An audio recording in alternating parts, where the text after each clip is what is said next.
I'm the editor and publisher of Blank Slate Media, and I'd like to welcome everyone to our sit-down with Town of North Hempstead Council member Mariann Dalimonte, who is running for re-election in District 6 on the Democratic line. She is opposed by David Franklin, who is running on the Republican Conservative line for a district that covers all of Port Washington and the Plandomes, Flower Hill, and Muncie Park in Manhattan. Do we have that right? Because the new district. No.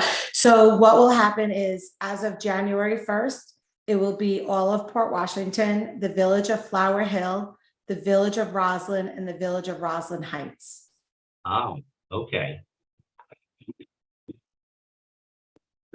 All right, so you still have part, is it the Roslyn portion of Flower Hill, or all of the Flower entire Hill? village, the entire village. So The entire village. the village of Flower Hill is Port Washington, Manhasset, and Roslyn. I will have the Right. entire village. Okay, and you're not in the Plandomes anymore?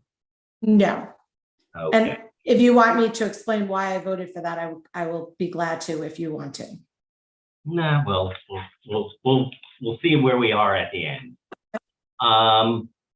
So this is part of a series of interviews with candidates running for office this November. I would like to thank, again, Councilmember Dalimonte for participating. I think it's important that all candidates are willing to ask questions and be asked questions in different forums so voters can have a better sense of who they are voting for in the ballot box. Unfortunately, not all candidates are doing that, so Really? we appreciate those who do. I'm sorry, but that's a little upsetting to hear. Yeah, it's actually fairly common. So thank you for participating. I would like to also thank in advance the sponsors for this event, Northwell Health. And with that, I'd like to just jump in and ask you what you consider to be the most important issues facing the town council and particularly the people of your new district. So first, I'd like to say thank you very much for having me. I would like to give you a brief overview of me. Is that okay? About myself? Sure. Oh, okay. Absolutely. So I ran in 2019. I was asked by former supervisor Judy Bosworth if I would run. And I am fourth generation in this community. And I felt that there was no voice. I felt only a select few were asked and told what was going on in the community. So what I did was I was elected in November of 2019. I started in February of 2020. I started January 1st of 2020. I started a newsletter that has over 3,000 people on the newsletter. And sometimes it's twice a week, sometimes it's once every 2 weeks, and definitely it's always after a board meeting. I always give a recap. So I ran because I felt that everybody in the community should have a voice. Everybody should know what's going on. I commuted into the city for 14 years. I used to work for Sony Music. I was the director of operations, and I created policies and procedures and budgeting and keeping our costs down. And when I worked in the city, I wasn't able to be engaged in the community because I would go to work, come home, deal with my two kids at that time. And I just did not have those extra hours to be involved with the community. After I became a stay-at-home mom, after my third child, I had the opportunity. And for 19 years, I was very involved with the community. I was the Sousa HSA president, the Weber HSA president. I was on the Schreiber board. I was on the Ed Foundation Advisory Board. I was on the Senior Citizens Board, just to name a few. I was on various boards. And for 19 years, I worked in the community, and I saw that some people felt left out. And I understood the way they felt because I did not know when I was a full-time person working in Manhattan, I did not know what was going on in the community. So I feel like my newsletter is a way of showing people or letting people know what is going on in the community, because we do know that there's a lot of fake news out there. And I always do my research and make sure that when I am stating something in my newsletter or on social media, that is accurate information, that I've always done my research.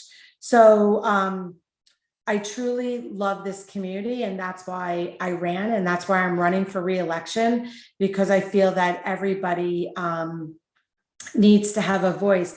The funniest thing is that it's when I'm knocking on doors, everyone's saying, why are you doing this again? And I'm like, it's easy. I'm doing this for us.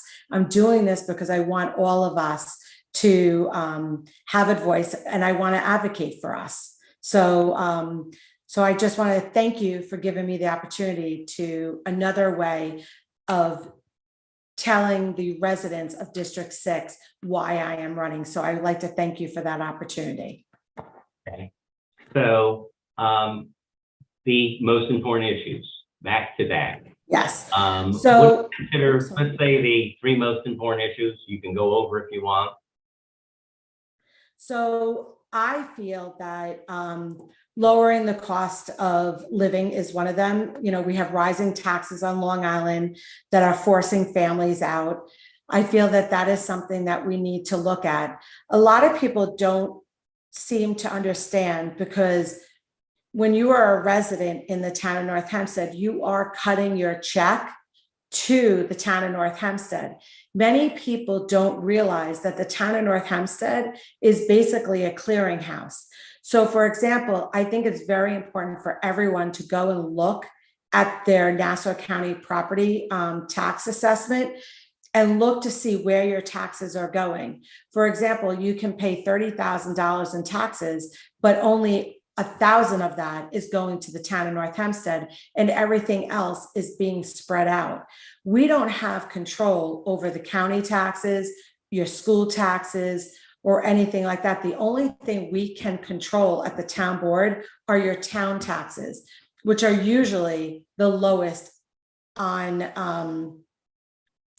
your tax bill. But I think it's very, very important that we look at our budget and we make sure that what we have in our budget is, we have good things for quality of life. I think the town deals with a lot of quality of life issues. So I'm trying to work with the budget right now to make sure that it basically is a budget that has quality of life issues in it that we can fix, and while keeping taxes low. The next thing I feel that we have our environment. If you've noticed, we are getting storms that we've never had before. I have flooding all over Port Washington. Last time, what was it, 2 weeks ago, we had a storm. Literally, you would have thought there was a pool in this person's backyard. We had Harbor Road that has the ambulance for the Port Washington Fire Department. We had to relocate those ambulances because Harbor Road was flooding. So we have to figure out what is going on with our flooding. I have residents that literally, when they see rain in the forecast, start having panic attacks because they're so worried about the flooding of their basement, of their house, of the street. So we've never had that problem. So that's something I really feel is an issue in our community. And also, as I said, protecting our quality of life. We only have 4 code enforcement agents for 240,000 residents in the town of North Hempstead. Code enforcement is a quality of life issue. Basically, if code enforcement can't get out and just give people warnings or letting people know, I'm not saying issuing tickets, I'm saying giving people warnings or letting people know, that's a problem. I hear from all over the town of North Hempstead about how there are quality of life issues in the town of North Hempstead and they need more code enforcement. So I think we need to address that as well. All right, let me ask you, we're on taxes. There's a budget that was just proposed by Supervisor DeSena that calls for a 10% tax cut. It happened, it was released, I guess, on Friday. And I guess my question is, or it was recently released. So my question is, what's your response? You had not seen it in advance. What's your response to the budget and the 10% reduction in taxes? Okay, so just so you're aware, by law, it has to be submitted to the town board by September 30th. So it was submitted to the town board by September 30th. And then from there, we research it. On Tuesday, it is, the budget was not voted on Tuesday. Basically, it's just a process to move it from a tentative budget to the next step. So we don't vote on the budget until November 2nd. I have concerns about the budget. So I don't know if you watched the work session. The budget work session, I believe, was on Tuesday morning. Yes, it was Tuesday morning. I asked a lot of questions. So there is an issue right now. Our union, CSEA, does not have a contract with the town. So for the last 10 months, the supervisor, the deputy supervisor have been trying to negotiate with the union for a new contract. And we have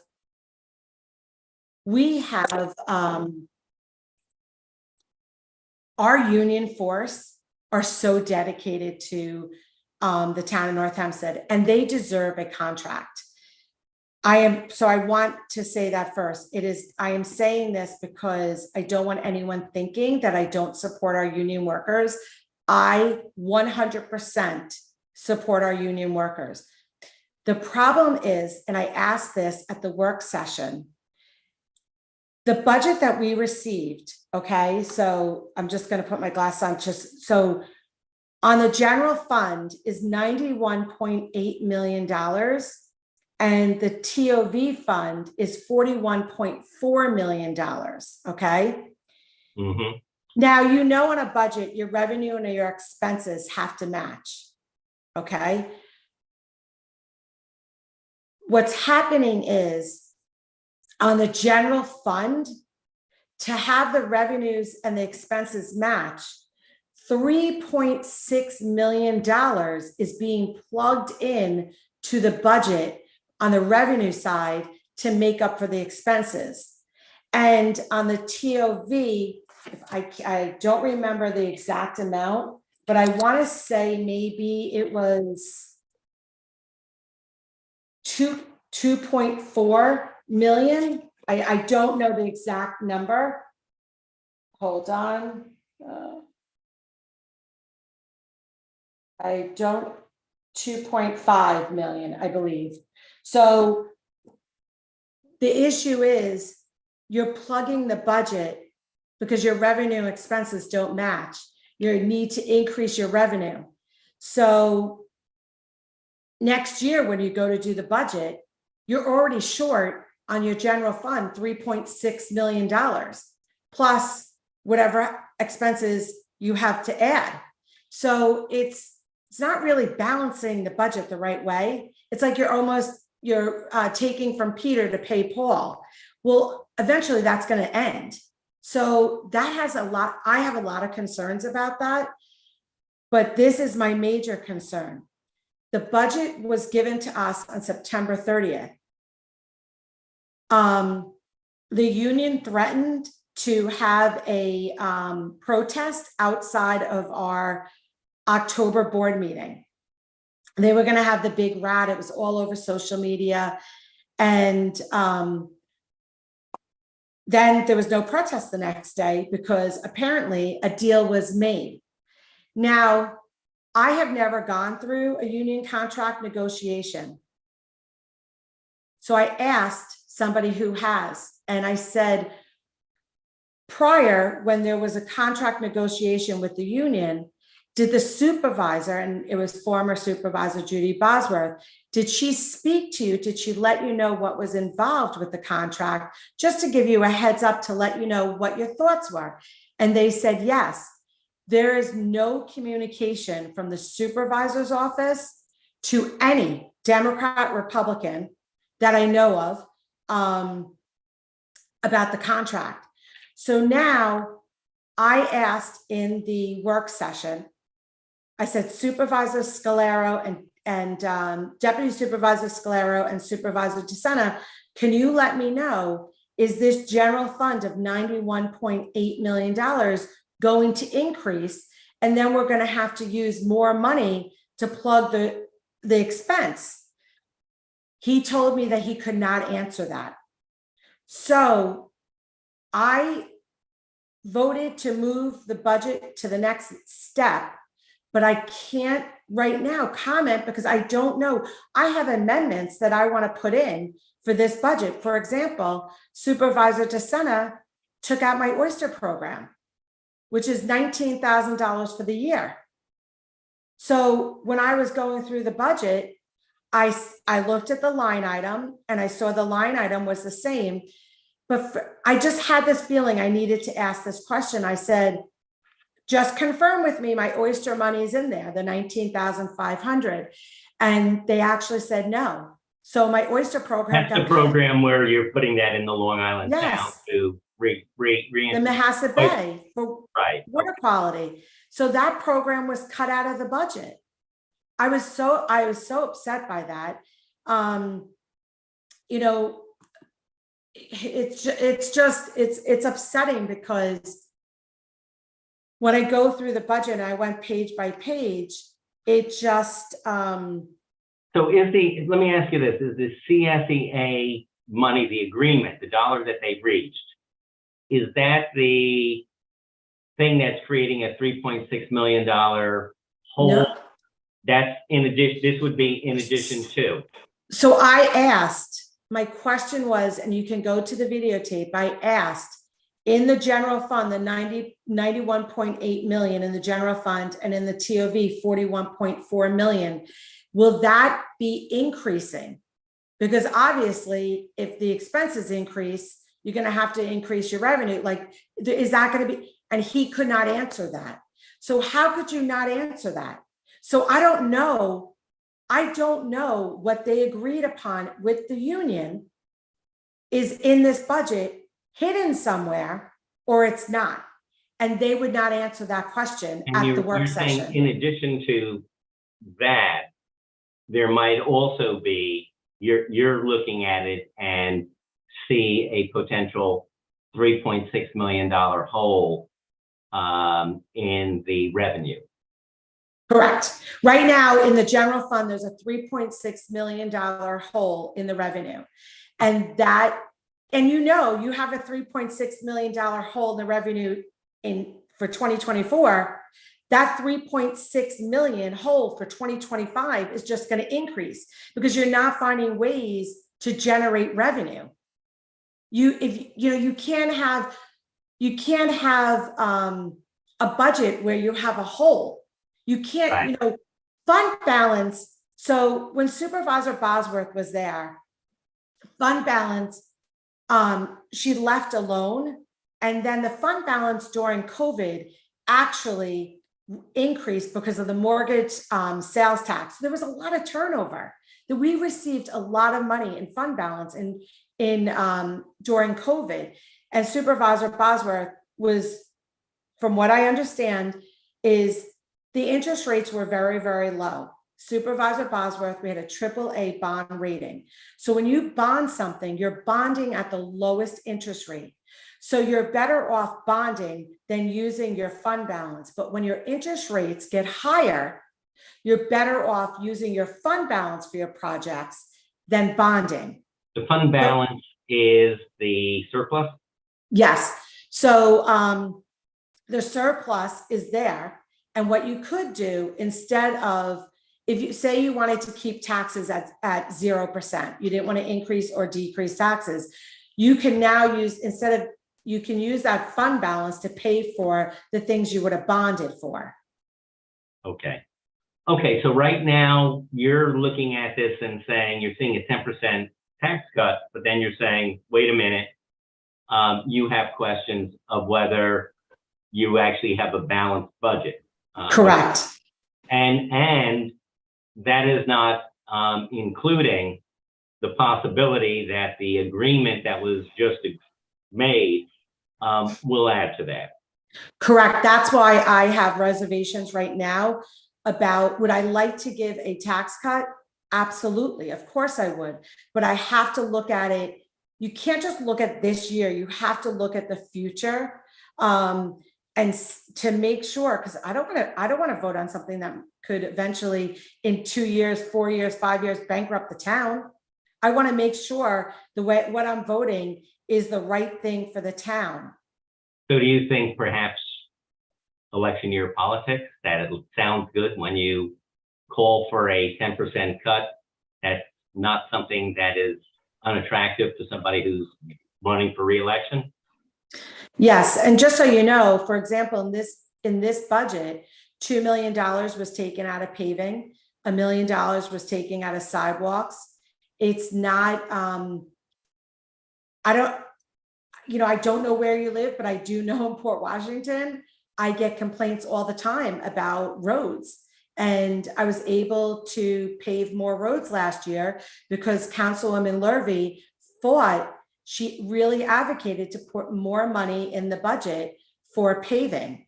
And I think that should happen again this year. I have a lot of roads that need to get paved. We have to take care of our infrastructure. So there's also the question, you mentioned environment, and principally you're talking about flooding. Yeah. So what do you recommend be done regarding flooding? That sounds like, is that not something that is that part of the road work, or is that something different? So that would be something. So what would happen, what I would like to see happen is I would like to have every council person come up with a list of where they have heard of really bad flooding. That list would go to highway. Highway would come up with their list, and then it would cross each other. And then there would be a meeting. Like, so I would have a meeting with DPW and highway for my district. And then from there, DPW would say, okay, in District 6, this is highways list, this is the councilwoman's list. And then we would look at that. And then DPW would go hire engineers to look at these roads. Why are we having so many problems for the flooding? Do we need more storm drains? Is maybe the road not pitched right? I don't know. I'm not an engineer. I don't know those answers, but I really think the council person, highway, would come up with lists for that district. And then there would be a meeting with DPW, highway, and the council person to really figure out what needs to be done, and then hiring an engineer to analyze what we're looking at.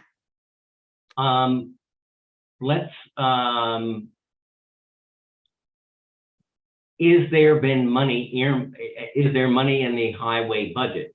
Is there not money in the highway budget to deal with flooding? This is not flooding. It didn't just happen last week. It's something that's probably an ongoing issue. So why has there not been this request to do this analysis in advance and put that in this year's budget or in the So there was a request last year to add it to the budget as well, that Councilwoman Lurvy advocated for. So that she did advocate for that last year. And I have to tell you that I started in 2020. It was a pandemic year. I did not have the flooding issues in 2020. I would say they really started maybe 2021, 2022. I didn't hear about these flooding issues while I was even running in 2019. So to me, this was something new. I do feel, I don't know if they would consider this a capital project. I don't know, but I do know that that is one of my major concerns is the flooding. We have to figure out why we're having these floods and how we can deal with them. Now, one thing that has happened around budget time was the sudden resignation of Comptroller Schwanner in the midst of this process. Supervisor DeSena has blamed it on, when we sat down, she said that there was discussions and pressure from Councilwoman Lurvy, and this is what led to it. Councilwoman Lurvy says that's not what happened, that they were simply making an inquiry, that they had a less expensive way of doing things. So this is an important part of the budget process, and you had somebody over there where it's related to that. So what happened? There's two very different stories between Councilwoman Lurvy, and we actually spoke to Adam Haber, who also was in at a meeting with her to discuss the, I guess, investments. So I have a question. What do you know? What So is you're a resident of the town of North Hempstead. Mm-hmm. So actually the same thing that Adam Haber, who I've never even met, went to Councilwoman Lurvy for, someone actually came to me with it as well, that we should look into it. And I found out that Councilwoman Lurvy was having a meeting with the comptroller and Mr. Haber regarding it.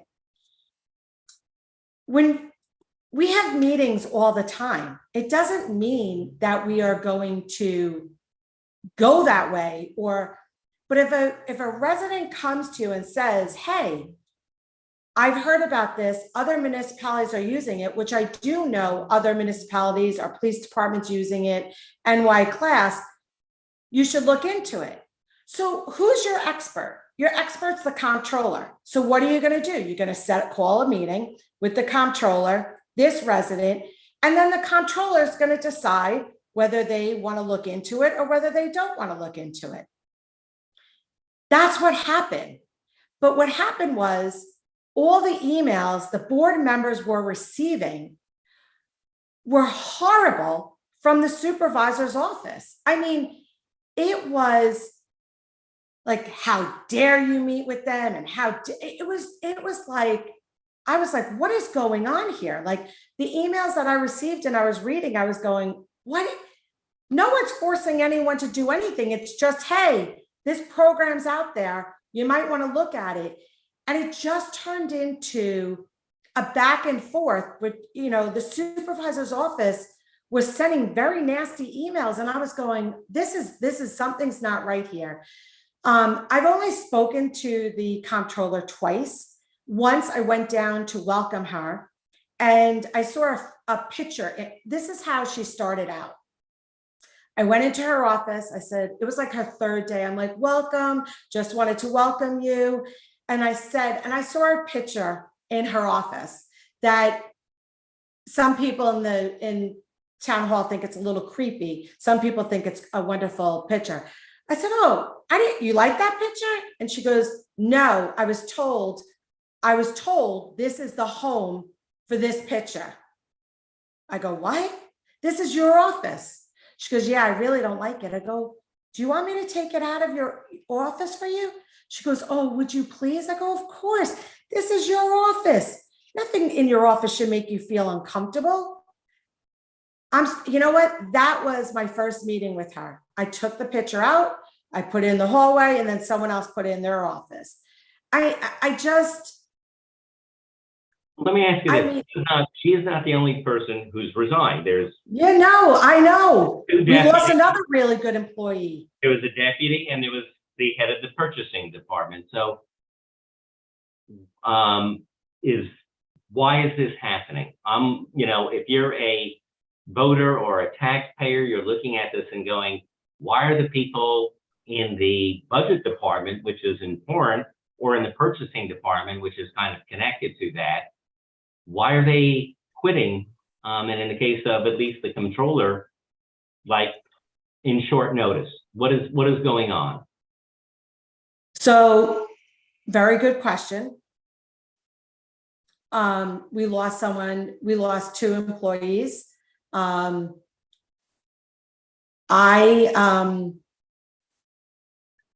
don't know how I should answer this question without having a lawsuit sent to me. So I have to say, look at the administration. I mean, the Look at the supervisor is administration. saying that the supervisor has been faulting the fact of Democratic council members interfering with her operating the town government. You know what, Steve? Stop playing the victim. I'm gonna say something. When Supervisor DeSena started in January of 2021, I sent her I think it's a 4 or 5 page document listing every item in my district that was an issue or that I was working on with a description. Still to this day, today is October 20th, 2023. So she started in January of 2022. I sent her that. I still have not received a reply. I was in the hallway. I got, oh, wow, there's a lot of things going on in your district. I said, let me know when you want to discuss. My door is always open. I will work with whoever is in that position, but it has to work both ways. When I tell you there's no communication, there's no communication. The first weekend that she was elected, I had all the mayors meet with her so she can meet all the mayors in District 6. There's absolutely no communication. It's very, very sad. It's not right. But I am telling you, as an elected official, I will advocate and do whatever I can for my district. There's also, I guess there's one other thing that recent, which was there was a harassment allegation against a town employee, and an attorney was hired to review that allegation. I guess he was a Republican donor for the party, and now the Democrats are saying that that was mishandled and are suing over that. So again, what's your side of the story? Okay, so she says, the supervisor says that they followed protocol. They didn't have to ask the town board because this is a personnel matter, and that everything was handled correctly. So that's not accurate. I wish it was accurate, but it wasn't accurate. The one thing that you should know, and I believe, I think a lot of people in my district know this, I do my research. I don't just take it for granted. Okay, someone said that, oh, it must be true. I do my research.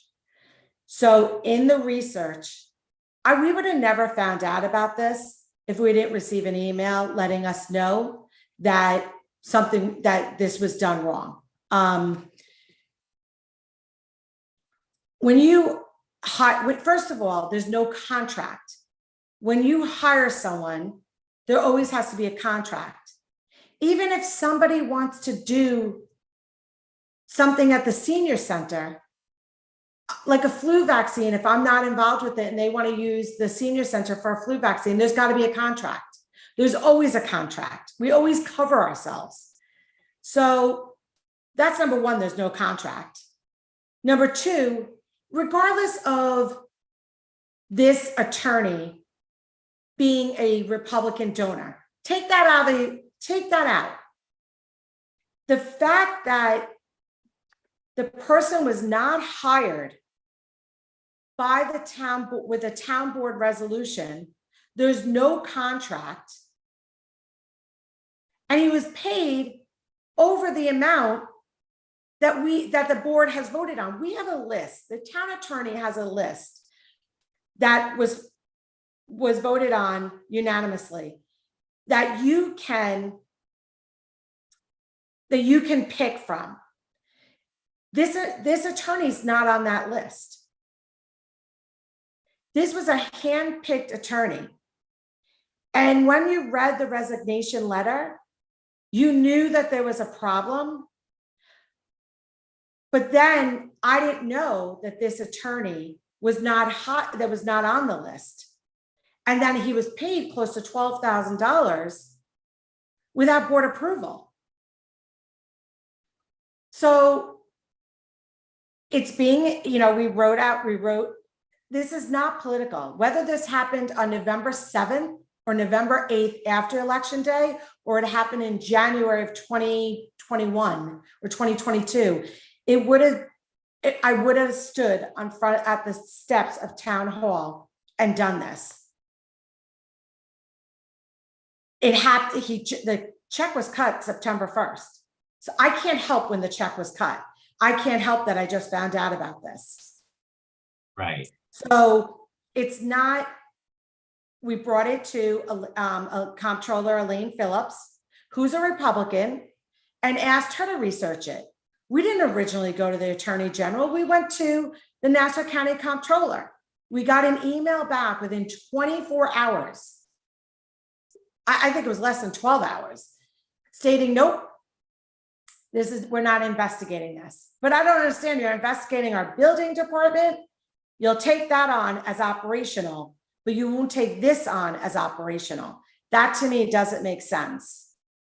So I wanted to mention the building department, which has been an ongoing issue. Was the issue the last time you ran, the last time the supervisor ran. In fact, it was one of the main issues. I think you were involved with the bid or the chamber. The bid, and I was on the board. I used to be on the board of the chamber. So you're aware. We've spoken that this is a major issue, particularly for businesses, because of and as well as residents, the ongoing lengthy delays to getting permits, so that businesses may have a location that they're paying rent on and that they've done, but they cannot get the permits quickly, and that costs money. You're paying rent, if you're paying labor, it costs you. And businesses opening are actually a good thing. They bring taxes into the town. They bring other businesses into the town. So why has nothing been done in the past 2 years? We can go back. I can add years before that. But why are we still in this situation now? So last year in Supervisor DeSena's first budget, she actually removed a plans examiner from the building department. I advocated to add that person back in. That position was added back in. I don't think we should be cutting a department where there are issues in a department. So in April of 2022, I believe it was April of 2022, the board meeting, I suggested a task force. Everybody on the board was in agreement that a task force would be a great idea. And when I say a task force, it would be a task force of an attorney, an electrician, a contractor, a real estate agent, a lawyer, a homeowner, a commercial owner, and we would come together and we would look at the code, and then there'd be another task force for the process. Because you could fix the process, but if there's something wrong with your code that's causing the problems, then we should fix that too. So you have two task force working kind of together on the procedures and then on the codes. And then make those suggestions, and the building department would be involved. I asked this of the supervisor to do this. Please understand, in my office, I thought when I ran in 2019, I was like, I did policies and procedures for Sony Music. I was like, I can do this. I know I could do this. But when I got in there, COVID. So it was a pandemic. Then Supervisor DeSena came in 2022. I suggested this task force. It's only me in my office with one legislative aide. I don't have a staff and I run the Waterfront Advisory Committee. You know, there's other things that I do, and there's other things that I want to do for my district. So I think it's very important that this is run through the supervisor's office with the building department. So I asked that. Everyone on the dais was like, that's a great idea. That's a great idea.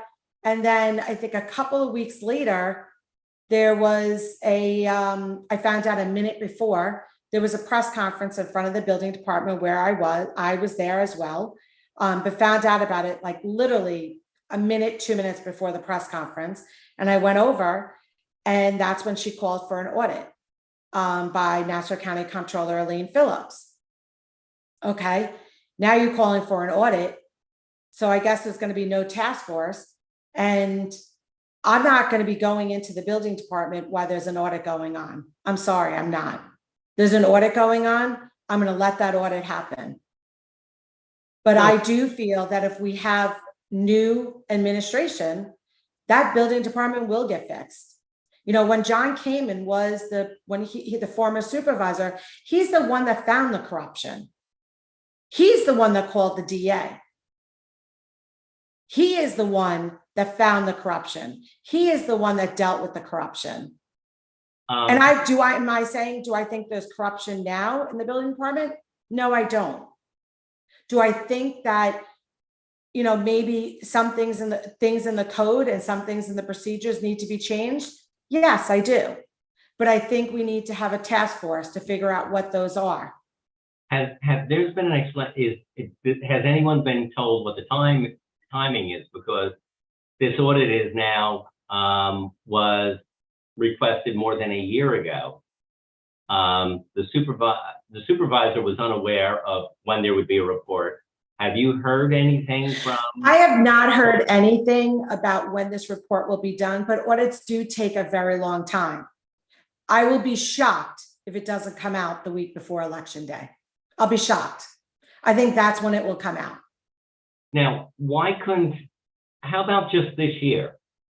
Why not call for another examiner, somebody else who will go out and do the inspections? That the big issue is there's a big delay for both residents and businesses, big holdup. Why not hire 2 more people and have them go out there, fix that, knowing that there's a return on investment because this is going to help business?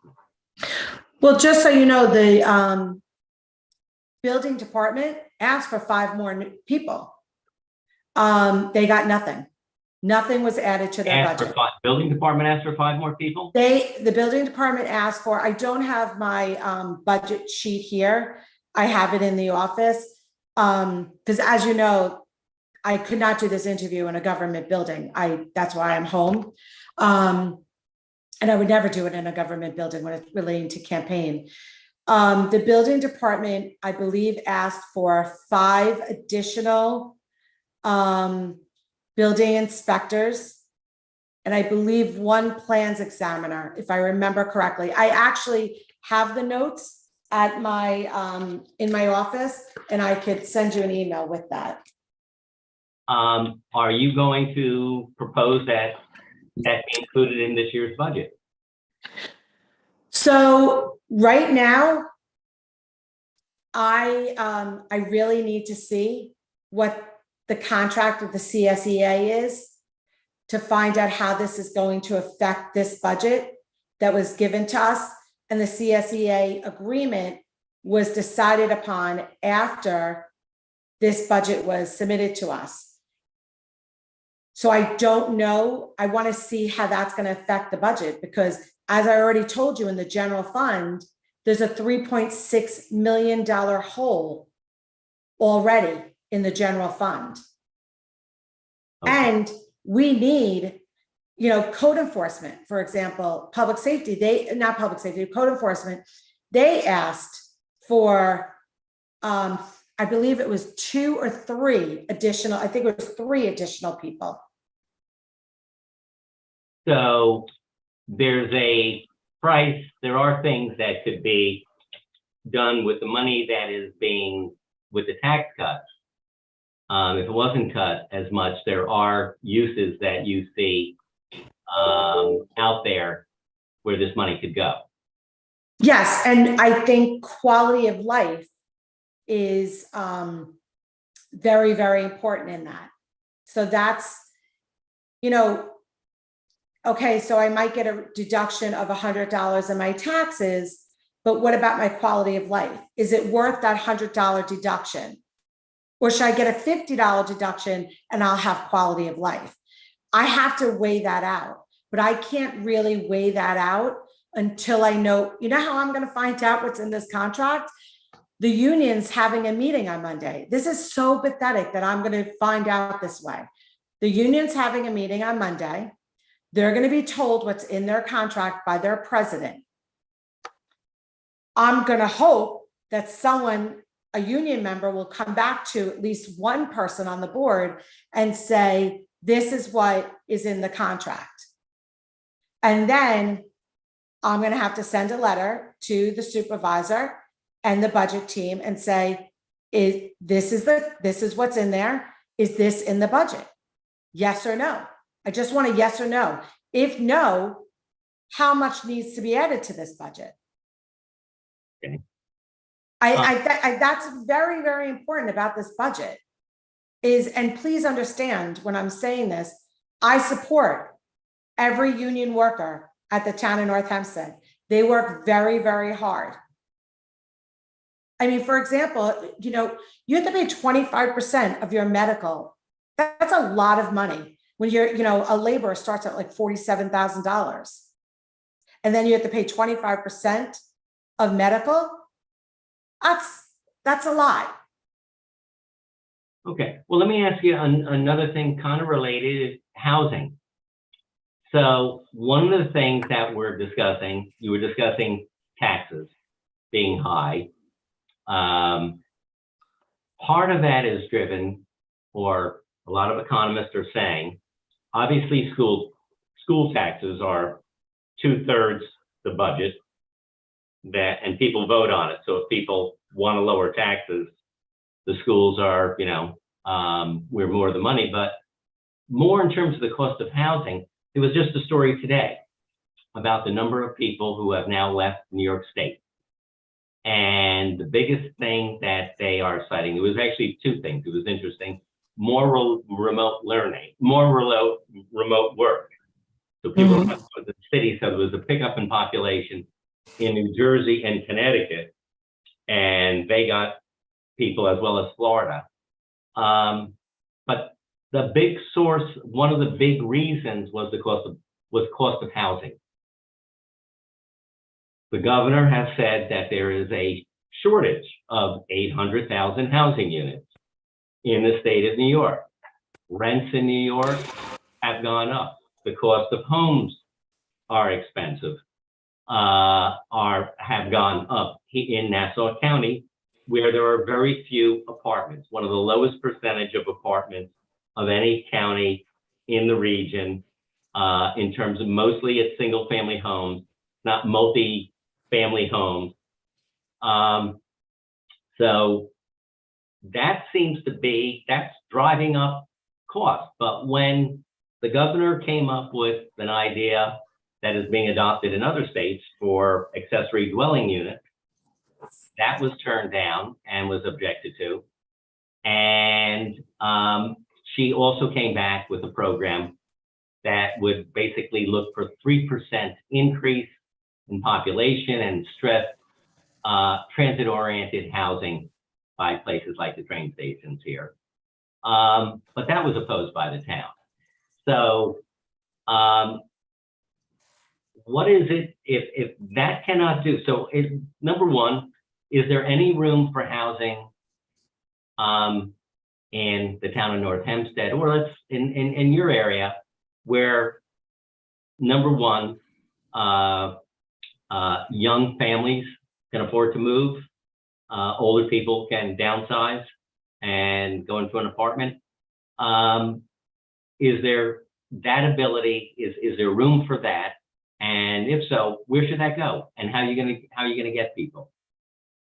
Okay, so there's a lot of questions in that. One, I want to just state that I am completely opposed to Governor Hochul's proposal.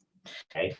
From the top down, I do not agree with that at all, because what is good in Port Washington might not be good in Manhasset, and vice versa. What's good in Manhasset might not be good for Port Washington or Roslyn, or Suffolk County, or the South Shore. I don't believe in top down. Well, she wasn't saying where. She just said 3% increase. She didn't. She basically said, I just want to see a 3% increase. You figure it out. If you don't, we'll come in. We'll step in and see why you.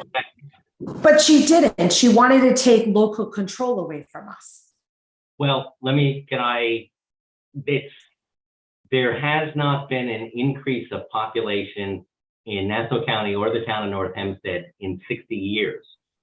So local governments have had 60 years to approve additional units, and they haven't. So what makes you think that local government will now start adding units for the area? So, Steve, as you know, our water comes from underneath our feet, our aquifer. So over the summer, I'm told that I can't water my lawn. I can't do this because we don't have enough water. So we have to take in our water, our sewage.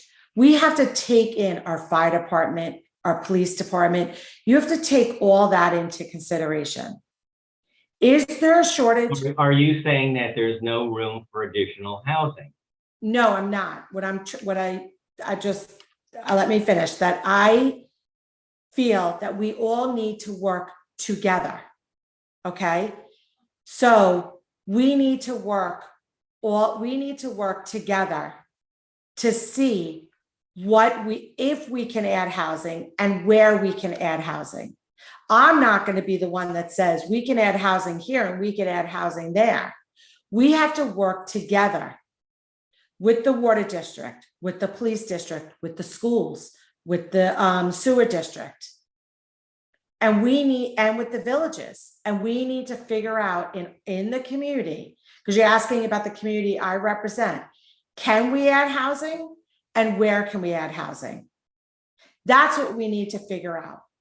Well, but what is going to motivate people to do that? Because they haven't done it. There's an 800,000 shortage. Young families cannot move into the area. It's too expensive. Older people can't go downsize into apartments. And this has been going on not for years, but for decades. What is going to change that would allow that to happen? Who's going to do that? You're saying it has to be done by all these people. Who is doing it? I can say in Mineola they're doing it. That's one place where they have been successful and they've added apartments. So that's one. Right. If you look at Mineola, they have a lot of high rises. Right. They have a lot of high rises. They built 4 high rises by the train station. Urban, which is the other part of it is, would you be in favor? Let me ask you this. one of the things that has been advocated, because if you speak to developers and architects and owners, they don't want to come in. What they've been told is a case-by-case basis to do mixed use, where you have retail on the ground floor, and you have two or three or four floors of housing above it. They say they don't want to come in here and do that as an exception, because now you're adding another step, more expense. And most planners, urban planners, say that downtown business districts, urban transit-oriented housing is a solution to the shuttering empty storefronts in these locations. So would you be willing to look at the idea of rezoning an area, just picking an area that it might be appropriate, doing the studies in advance, and let's say a 2 or 4 or 6 block area gets rezoned for that, so that a developer can then say, okay, I'll come here. I know I can get, if I follow these rules, I can get apartment. Would you be willing to do that? Well, Washington already has it. They have some areas, but for more? No, we have it on our main street. Right. We have it right on our main street. It's called Model Blocks. Right. It was the town of North Hempstead and Residents Forward. At that time, it was called Residents for a More Beautiful Powassan, rezoned certain blocks. How many? I want to say 6, but Okay. I honestly, I want to say 6, but please understand that I don't know if it is 6. Like, I think it's 6. And, one of the blocks that, where PAL is on Lower Main Street, Right. right across from Sunset Park. Right. That's one of the blocks. That's one of the blocks that was rezoned. Okay. And that is commercial on the first floor and residential on the upper floors. Are you willing to do more? I would have to, so that's the only one that's done it so far. No one else has taken advantage. Nobody else has taken advantage of it. So I don't know why, but no one's taken advantage of it. So maybe no one wants to do it. Okay, there is one. So is there any area that you think beyond that 6 block area that would be appropriate for mixed use development? Well, we have a lot of mixed use development already. If you look on Main Street, like for example, 52 Main Street, there's commercial on the first floor, and there's four floors above it of residential. We have in Port Washington a lot of mixed use already. Okay. Is there room? And the other blocks have not even taken advantage of model blocks. Okay, let me ask you this. There's one thing that has been a source of contention is where they want to take advantage of it is 145 West Shore Road, which is 170 units, 7 stories high, on an area right now that along the water that is fallen into disrepair. And they've come up with a proposal where they would make amenities, you'd have a boardwalk and things like that. Where are you on that? So I'm going to tell you what I'm allowed to tell you, because it is, there have been hearings in front of the town board. And what I am allowed to say per the town attorney is I have concerns. Just to put a sewer line in there is about $18 million. The water district sent a letter that they have major concerns about the water supply that would be needed for that building. So because of those 2 things, I have major concerns about 145 West Shore Road. And that's what I am allowed to say. I cannot, because there will be, if it goes further, there will be a hearing in front of the town board. So I have to be very careful in what I say. I am allowed to say I have major concerns. Okay. One thing is, I don't know, I'm not, I might be in your district soon, depending on it, but there's been a tremendous volume of negative ads on television and direct mail, particularly in the town supervisor race, but some others. The postmark there is New York State Republican Committee, although I think John Kamen said that it's being mailed by them, but the money is coming from Nassau County. Do you recall a race that has had this amount of negative advertising? No, and it's very, very sad. It really is. And what do you account for that? Why all of a sudden? Because I don't recall it either, of just seeing this volume of negative ads. And some of it that doesn't appear to be true. Correct. But, gets repeated over and over. Why? I just wonder as a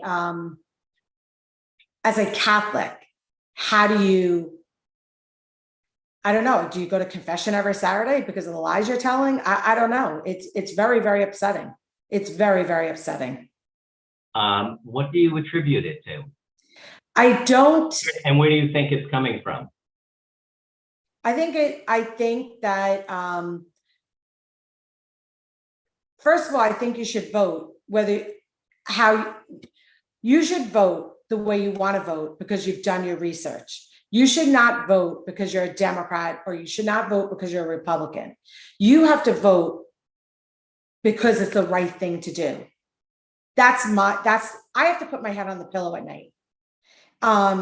So sometimes I'm with the Democratic Party because I agree with them. Sometimes I'm with the Republican Party because I agree with them. I vote the way I want to vote. I have to put my head on the pillow at night. But relating to these ads, I think it all comes down to control. I think the Republican Party wants control all of Nassau. And the only thing that I believe, I'm not sure, that they don't have control of is the town of North Hempstead. And they will do anything and everything to get control of the town of North Hempstead and to remain control of everything else. And I really think. Why would that be so important to them? I don't know. I'm not a control freak. I'm not a controlling person. So I don't know. But, one thing you do know about me is I never thought I'd be an elected official. I didn't run so I could be an elected official. I ran because I care about this community. I'm not running for re-election because, people think maybe that, I don't know, like you have influence, no, I work very hard to advocate for my district and to get things done. I just, I don't know. I really don't understand it. All I do have to say is it's very hurtful when I'm seeing these ads and I know that they're lies. That bothers me more than anything. But I don't know. Okay, so let me give you your final question. Okay. Why should voters in District 6 vote for you rather than your opponent?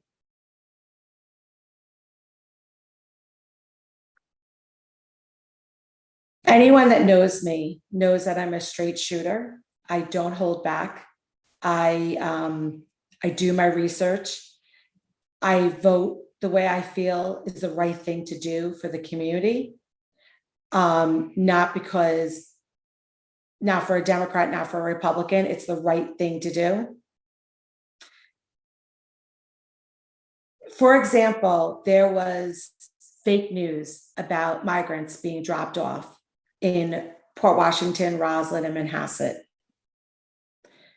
My opponent put it immediately on his on his election page.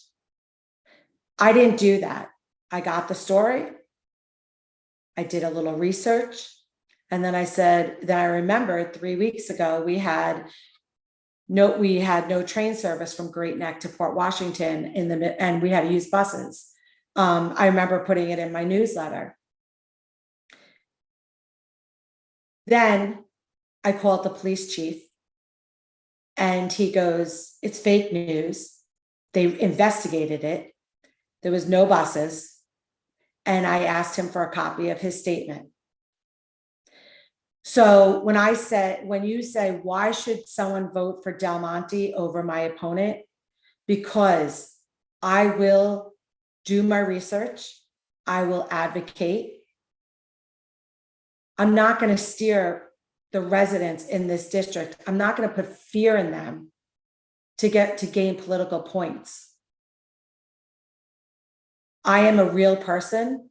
People know they can contact me any time of the day. I'm always there for them. And I work really hard for my district because I really care about my district. And that's why they should vote for me. Okay, well, I again will thank you for taking the time.